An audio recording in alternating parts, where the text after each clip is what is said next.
Hello' everyone, good evening. মই আজি ইভিনিঙত এটা কাম কৰি উলিয়াইছোঁ, সেই দেখুৱাবৰ কাৰণে বহি লৈছোঁ তলতে পকাতে। কিন্তু নেল পালিচ এটা মই বহুদিন আগতে আনিছিলোঁ, পেলাই দিয়া নাছিলোঁ। কিন্তু আইনা গ্লাছ এটাত মই ৰাতিপুৱা পাথৰ কেইটামান ধুই বাৰান্দাত দি থৈ গৈছিলোঁ। তাৰ পৰা আহি শুকোৱাৰ পিছত মই নেল পালিচ দি ৰং দিছোঁ, ৰং দি পানী দি এনেকৈ ফুলজোপা লগাইছোঁ ইয়াতে গিলাচটোত। কিন্তু মই টেবুলত সজাই ৰাখিম বুলিহে এনেকৈ বনাইছোঁ। কেনেকুৱা লাগিছে বাৰু? মোৰ এনেকুৱা গ্ৰীণ কালাৰৰ ইমান ধুনীয়া লাগে। বেলেগ বেলেগ ঘৰত দেখি আহোঁ যে ময়ো ভাবোঁ ময়ো এনেকুৱা থৈ দিম নেকি, এনেকুৱা লাগি যায় কেতিয়াবা।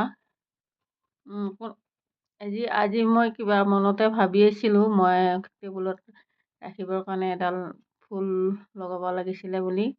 আজি লগালোঁ। মোৰ বহুত ভাল লাগিছে বাৰু। ইমান এটা বহুত পিংক কালাৰ যে ৰেড কালাৰ হ'লে ধুনীয়াকৈ দেখা হ'ল হয়। এতিয়া পিংক কালাৰ কাৰণে ইমান এটা ধুনীয়া ৰংটো উঠা নাই। কেনেকুৱা লাগিছে বাৰু? মই এতিয়া ক'ত ৰাখিম দেখুৱাই আছোঁ। মই এতিয়া টেবুলত এইখিনি জেগাতে থৈ দিম বুলি জেগাখিনি উলিয়াইছোঁ বাৰু। টেবুলত বহুত বস্তু, জেগাই নাই, কিমান যে বস্তু আছে। এইবিলাক কৰিয়ে মই ভাল পাওঁ। বেলেগ বেলেগ কাম কৰি ইমান এটা ভাল নাপাওঁ। ঘৰ চিজিল, বিচনা চিজিল কৰি ভাল পাওঁ। আজিৰ কাৰণে বাই বাই।